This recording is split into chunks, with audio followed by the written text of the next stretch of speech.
નમસ્કાર, હું મયુર સર આપનું ન્યૂ એજ્યુકેશન જર્નીમાં સ્વાગત કરું છું. આજે આપણે ધોરણ 7 પ્રકરણ 9 સમય સંખ્યાઓ એનો ખ્યાલ મેળવીશું. જો તમે પ્રથમ વખત વિડીયો નિહાળી રહ્યા છો તો વિડીયોને લાઈક, શેર અને યુટ્યુબ ચેનલને સબસ્ક્રાઇબ કરવાનું ભૂલશો નહીં, જેથી મારા વિડીયો તમને સૌ પ્રથમ મળતા રહેશે. તો ચાલો અભ્યાસ કરીએ સમય સંખ્યાઓ.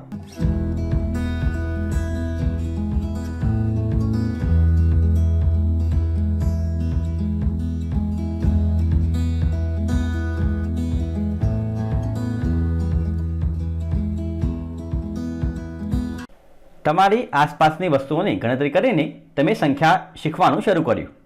આ અભ્યાસ માટે ઉપયોગમાં લેવાતી સંખ્યાઓ ગણતરીની સંખ્યાઓ એટલે કે પ્રાકૃતિક સંખ્યાઓ કહે છે. આપણને ખ્યાલ છે કે પ્રાકૃતિક સંખ્યાની શરૂઆત આપણે 1 થી કરીએ છીએ. 1, 2, 3, 4 આવી અસંખ્ય સંખ્યાઓ જેને આપણે પ્રાકૃતિક સંખ્યા કહીએ છીએ, જેને આપણે n વડે એટલે કે નેચરલ અંક વડે દર્શાવીએ છીએ. ત્યારબાદ જો આપણે પ્રાકૃતિક સંખ્યામાં આગળ 0 મૂકીએ છીએ તો આપણને સંખ્યા મળશે પૂર્ણ સંખ્યાઓ. પૂર્ણ સંખ્યાઓની શરૂઆત આપણે 0 થી કરીએ છીએ, એટલે કે 0, 1, 2, 3 આવી અસંખ્ય સંખ્યાઓ જેને આપણે પૂર્ણ સંખ્યાઓ તરીકે લઈએ છીએ. હવે જો આપણે 0 થી આગળ આવીએ, 0ની ડાબી બાજુએ આપણને સંખ્યાઓ મળે છે -1, -2, -3 એવી અસંખ્ય સંખ્યાઓ ડાબી બાજુ મળે છે, તથા 0ની જમણી બાજુ આપણને ધન સંખ્યાઓ 1, 2, 3 એ પણ આપણને અસંખ્ય મળે છે, જેને આપણે પૂર્ણાંક સંખ્યાઓ કહીએ છીએ. હવે આપણને અપૂર્ણાંકનો પણ ખ્યાલ છે.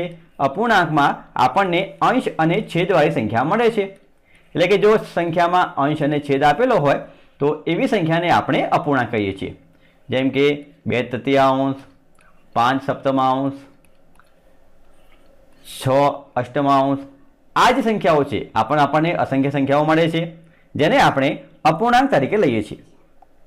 આપણે અપૂર્ણાંકનો સરવાળો, બાદબાકી, ગુણાકાર વિશેની માહિતી આપણે અગાઉ અભ્યાસ કરી ચૂક્યા છીએ. હવે આપણે સમય સંખ્યા કોને કહેવાય, સમય સંખ્યા એટલે શું તેનો ખ્યાલ મેળવીએ.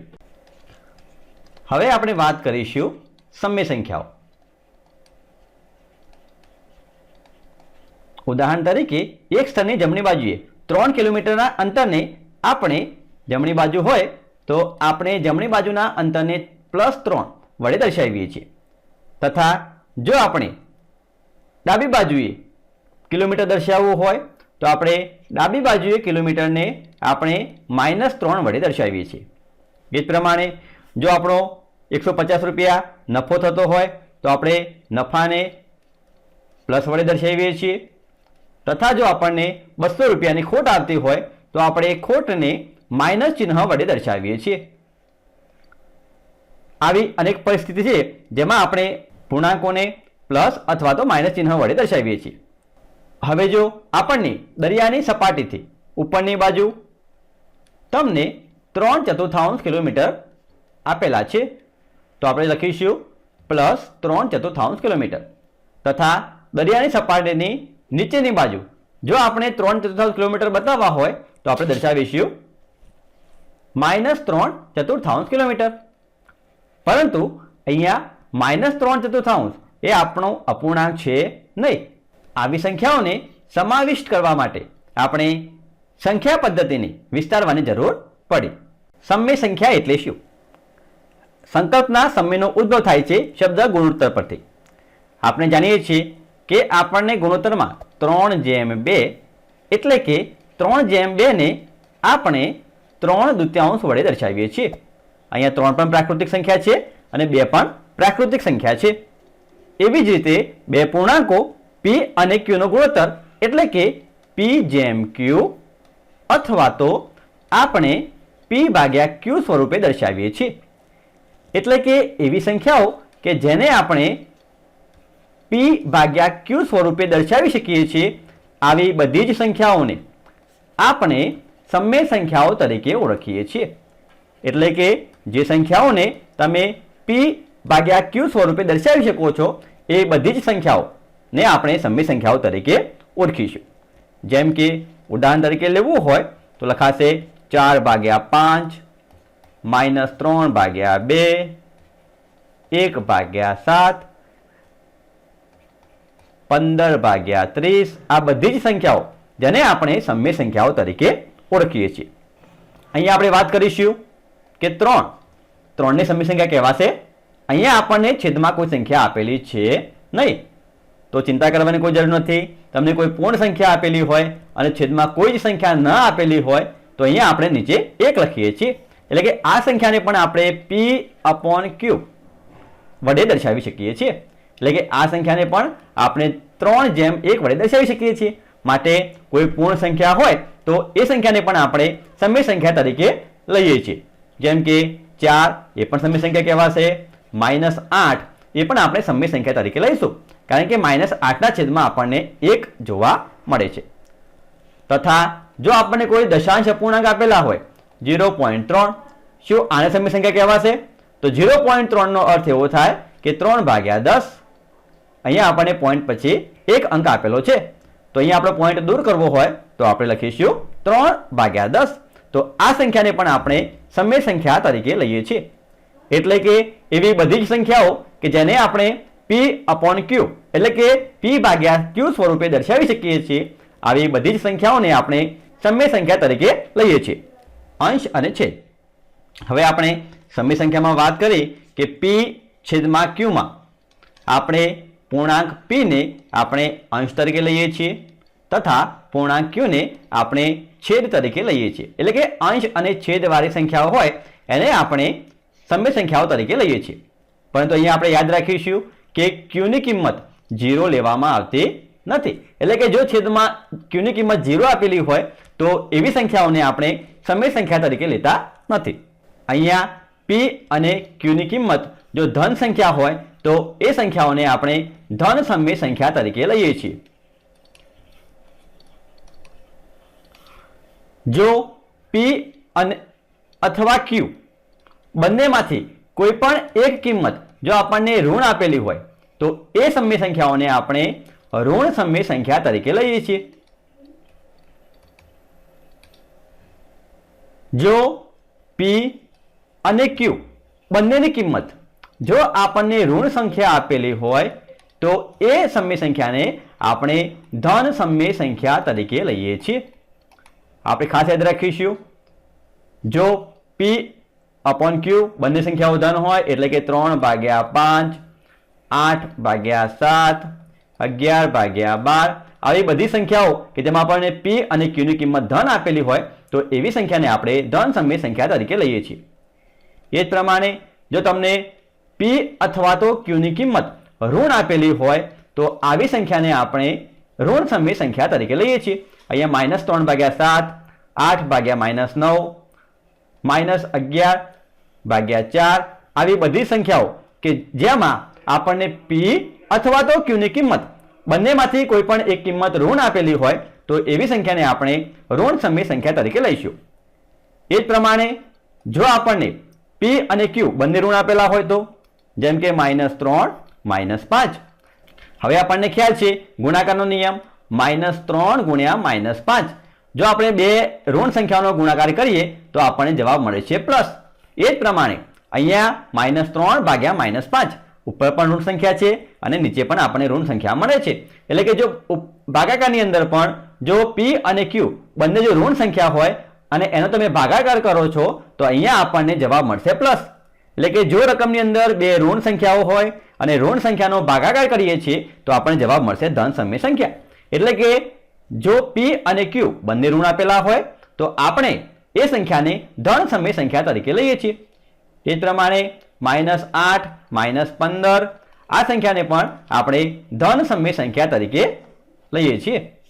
તો આ પ્રમાણે આપણે ધન અને ઋણ સમય સંખ્યાને અલગ કરી શકીએ છીએ. હવે આપણે વાત કરીશું સમાન સમય સંખ્યા. અહીંયા આપણને એક સંખ્યા આપેલી છે -2/3. હવે આપણે -2/3 જેવી જ સમય સંખ્યા લખવાની છે. તો આપણે શું કામ કરીશું? તમારે કોઈ પણ સંખ્યા વડે આ સંખ્યાને ગુણવાની છે. જેમ કે જો હું આ સંખ્યાને 5 વડે ગુણું છું તો અહીંયા મારે અંશ અને છેદ બંનેમાં એક જ અંક વડે ગુણવાના છે, એટલે કે અંશ અને છેદમાં પણ મારે 5 વડે ગુણવા પડશે. એટલે કે 5 દુ 10 લખાશે -10, 5 તરી 15 લખાશે 15. એ જ પ્રમાણે જો -2/3 ને આપણે 10 વડે ગુણીએ છીએ તો જવાબ લખાશે -2 ગુણ્યા 10, નીચે લખાશે 3 ગુણ્યા 10, એટલે લખાશે -2 ગુણ્યા 10 લખાશે -20, 10 તરી 30. જો આપણે -2/3 ને 2 વડે ગુણીએ તો તમે -2/3 ને 2 વડે પણ ગુણી શકો છો. -2 ગુણ્યા 2, 3 ગુણ્યા 2 તો લખાશે 2 2 4, એટલે લખાશે -4, 3 દુ 6. એટલે કે આ સંખ્યા આપણને જે મળી -10/15, -20/30, -4/6, આ બધી જ સંખ્યાઓને આપણે -2/3 ની સમાન સમય સંખ્યા તરીકે લઈએ છીએ. આવી આપણને અસંખ્ય સંખ્યાઓ પ્રાપ્ત થાય છે. અહીંયા તમે આ સંખ્યાને કોઈ પણ સંખ્યા વડે ગુણાકાર કરી તમે સમાન સમય સંખ્યા પ્રાપ્ત કરી શકો છો.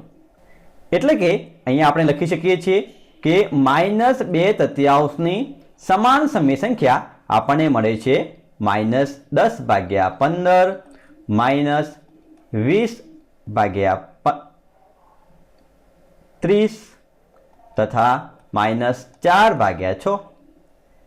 તો આ પ્રમાણે તમે સમાન સમય સંખ્યા શોધી શકો છો. આ વાત કરી આપણે ગુણાકારની. સમાન સમય સંખ્યા એ આપણે ભાગાકારની રીતે પણ શોધી શકીએ છીએ. તો અહીંયા આપણને એક ઉદાહરણ આપેલું છે 40/80. તો હવે આપણે 40/80 ની સમાન સમય સંખ્યા જોઈએ છીએ. તો આપણે શું કામ કરીશું? જો તમે 40 ને 2 વડે ભાગો તો આપણે 80 ને પણ 2 વડે ભાગવા પડશે. કે જો આપણે 40/2 કરીશું તો જવાબ મળશે 20, 80/2 કરીશું જવાબ મળશે 40. કોઈ વ્યક્તિ એવું કે મારે ભાઈ 2 વડે ભાગવા નથી, મારે આ સંખ્યાને 10 વડે ભાગવા છે, તો કોઈ વાંધો નહીં, તમે 10 વડે પણ ભાગી શકો છો. તમે 10 વડે પણ ભાગી શકો છો. 40/10, 80/10 જવાબ મળશે 10 4 40, 10 8 80. તો આ પ્રમાણે તમે ભાગાકારની રીતે પણ સંખ્યાનો ભાગ ચલાવી પણ તમે સમાન સમય સંખ્યા શોધી શકો છો. હવે આપણે આ સંખ્યાને 5 વડે ભાગીશું તો 40/5 તથા નીચે લખાશે 80/5. 5 8 40 તો લખાશે અહીંયા 8, 16 5 80 તો લખાશે 16. તો આ પ્રમાણે આપણે અલગ અલગ સંખ્યા વડે ભાગાકાર કરી અને તમે સમાન સમય સંખ્યા શોધી શકો છો. યાદ રાખીશું, જે સંખ્યા વડે આપણે અંશમાં ભાગીએ છીએ એ જ સંખ્યા વડે આપણે છેદમાં ભાગવાના છે. અહીંયા આપણે સંખ્યા બદલવાની નથી. તો આ પ્રમાણે આપણે ગુણાકાર અથવા તો ભાગાકારની રીતે સમાન સમય સંખ્યા શોધી શકીએ છીએ. હવે આપણને અહીં ખાલી જગ્યા આપેલી છે 5/4 બરાબર અંશમાં ખાલી જગ્યા છેદમાં 16 બરાબર 25 છેદમાં ખાલી જગ્યા બરાબર -15 છેદમાં ખાલી જગ્યા. હવે આપણને ખ્યાલ હોવો જોઈએ કે અહીંયા છેદમાં આપણને આપેલા છે 4, અહીંયા આપેલા છે 16. તો 4 ને કઈ સંખ્યા વડે ગુણવાથી 16 જવાબ મળે? તો 4 4 16. તો આ સંખ્યાને 4 વડે ગુણેલી છે તો આપણે ઉપર પણ સંખ્યાને 4 વડે ગુણવા પડશે, એટલે કે 5 4 જવાબ મળશે અહીંયા 20.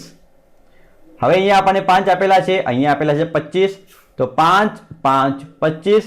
તો આ સંખ્યાને 5 વડે ગુણેલી છે. આપણે છેદમાં પણ સંખ્યાને 5 વડે ગુણવા પડશે, એટલે કે 4 ગુણ્યા 5 જવાબ આપણને મળે છે 20. અહીંયા -15 આપેલા છે, અહીંયા 5 તો 5 તરી 15. પણ અહીંયા આપણને ઋણ સંખ્યા આપેલી છે. આ સંખ્યાને -3 વડે ગુણેલા છે, એટલે કે 5 ગુણ્યા -3 જવાબ મળશે -15. તો આ સંખ્યાને આપણે -3 વડે ગુણવા પડશે, એટલે કે 4 ગુણ્યા -3 જવાબ આવશે -12. તો આ પ્રમાણે આપણે સમાન સમય સંખ્યાના આધારે ખાલી જગ્યાઓ છે એ ભાગાકાર અથવા તો ગુણાકારની રીતે સરળતાથી પૂરી શકીએ છીએ. સમય સંખ્યાનું સંખ્યા રેખા પર નિરૂપણ. અહીંયા આપણને એક ઉદાહરણ આપેલું છે 1/2.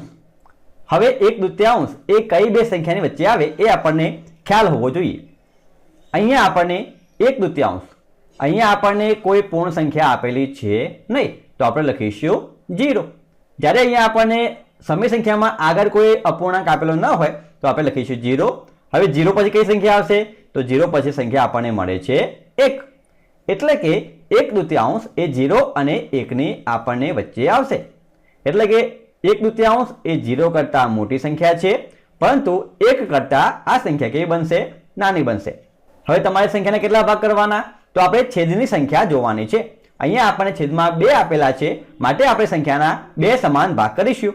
તો સૌપ્રથમ આપણે સંખ્યા રેખા પર લખીશું 0 તથા પ્રથમ અહીંયા સ્ટેપ આવશે આપણું 2 ભાગ કરવાના છે, માટે લખાશે 1/2.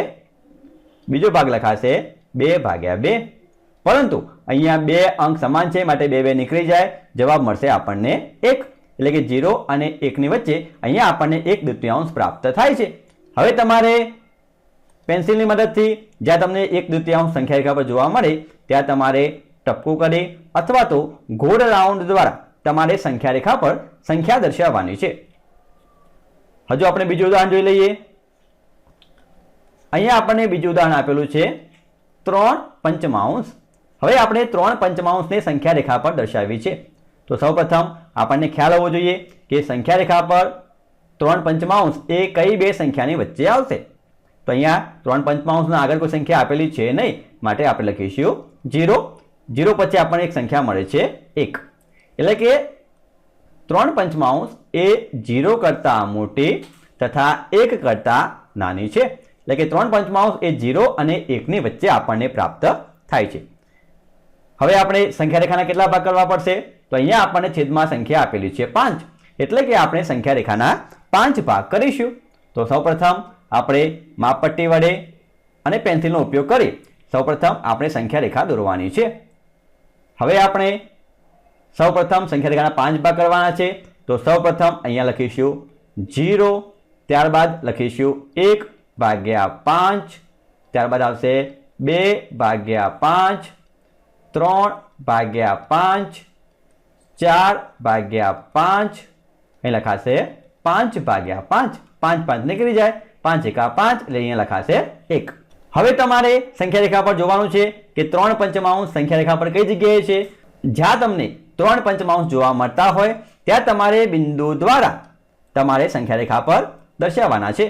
તો આ પ્રમાણે આપણે સંખ્યા રેખાનું નિરૂપણ કરી શકીએ છીએ. હજુ આપણે ઉદાહરણ જોઈ લઈએ. હવે અહીંયા આપણને -2/3 સંખ્યા આપેલી છે. -2/3 એ કઈ બે સંખ્યાની વચ્ચે આવશે? તો અહીંયા આપણને -2/3 ની આગળ કોઈ સંખ્યા આપેલી છે નહીં, તો આપણે લખીશું 0. હવે અહીંયા સંખ્યા ઋણ આપેલી છે. એનો અર્થ એવો થાય કે આ સંખ્યા 0 અને ડાબી બાજુ આપણે જઈએ તો 0 ની ડાબી બાજુ આપણને સંખ્યા મળે છે માઇનસ. એટલે કે અહીંયા સંખ્યા છે એ 0 અને -1 ની વચ્ચે આપણને જોવા મળશે. એટલે કે આ સંખ્યા 2/3 એ 0 કરતાં નાની છે, પરંતુ -1 કરતાં મોટી છે. તો આ સંખ્યા આપણે 0 અને -1 ની વચ્ચે દર્શાવવાની છે. તો સૌપ્રથમ આપણે સંખ્યા રેખા બનાવીશું. તમારે પેન્સિલ અને ફૂટપટ્ટીની મદદથી સંખ્યા રેખા દોરવાની છે. હવે અહીંયા આપણે ખાસ ધ્યાન રાખવાનું છે. અહીંયા આપણને સંખ્યા આપી છે ઋણ, એટલે કે ઋણ સંખ્યા એ 0 ની હંમેશા ડાબી બાજુએ હોય છે. એટલે કે સંખ્યા રેખા પર 0 આપણે આ બાજુ દર્શાવીશું તથા અહીંયા આપણે ડાબી બાજુ સંખ્યા રેખાના ભાગ કરવાના છે. તો અહીંયા આપણે કેટલા ભાગ કરીશું? તો અહીંયા આપણને છેદમાં 3 સંખ્યા આપેલી છે. આપણે સંખ્યાના 3 ભાગ કરવાના છે. એટલે અહીં લખાશે -1/3, -2/3 તથા લખાશે -3/3. અહીં 3 નીકળી જશે એટલે જવાબ આવશે -1. એટલે કે 0 અને -1 ની વચ્ચે આપણને -2/3 જોવા મળે છે. હવે આપણે સંખ્યા રેખા પર -2/3 દર્શાવવાના છે. તો હવે તમને જ્યાં -2/3 જોવા મળે ત્યાં તમારે પેન્સિલની મદદથી -2/3 ની સંખ્યા રેખા પર આ પ્રમાણે દર્શાવવાના છે. હજુ આપણે બીજું ઉદાહરણ જોઈ લઈએ. અહીંયા આપણને સંખ્યા આપેલી છે -1/8. હવે -1/8 એ કઈ બે સંખ્યાની વચ્ચે આવશે? અહીંયા આપણને કોઈ અપૂર્ણાંક દર્શાવેલો છે નહીં, તો આપણે લખીશું 0. અહીંયા આપણને સંખ્યા ઋણ આપેલી છે, માટે તમે ધન સંખ્યા કરતા ઉલટું પણ લખી શકો છો. જેમ કે અહીંયા 0, અહીંયા -1/8, 0 પછી ડાબી બાજુ આપણને ઋણ સંખ્યા મળે છે -1. એટલે કે અહીંયા 1/8 એ 0 અને -1ની વચ્ચે જોવા મળે છે.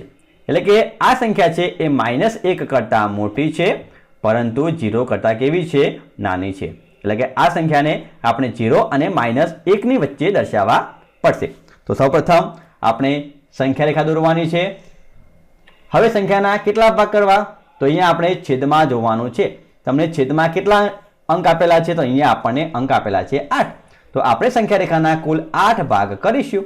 તો સૌપ્રથમ લખાશે 0, ત્યારબાદ લખાશે -1/8, ત્યારબાદ આવશે -2/8, ત્યારબાદ 3/8, ત્યારબાદ -4/8, -5/8, -6/8, -7/8, -8/8.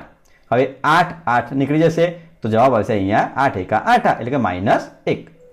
હવે તમને સંખ્યા રેખા પર જે જગ્યાએ તમને -1 અષ્ટમાંશ જોવા મળતા હોય ત્યાં તમારે પેન્સિલ વડે -1 અષ્ટમાંશને સંખ્યા રેખા પર દર્શાવવાના છે. તો આ પ્રમાણે તમે ધન સમય સંખ્યા અને ઋણ સમય સંખ્યાને સંખ્યા રેખા પર દર્શાવી શકો છો. જો તમને વિડીયો ગમ્યો હોય તો વિડીયોને લાઈક, શેર તથા YouTube ચેનલને સબસ્ક્રાઇબ કરવાનું ભૂલશો નહીં, જેથી મારા નવા વિડીયો તમને સૌપ્રથમ મળતા રહેશે. Thank you.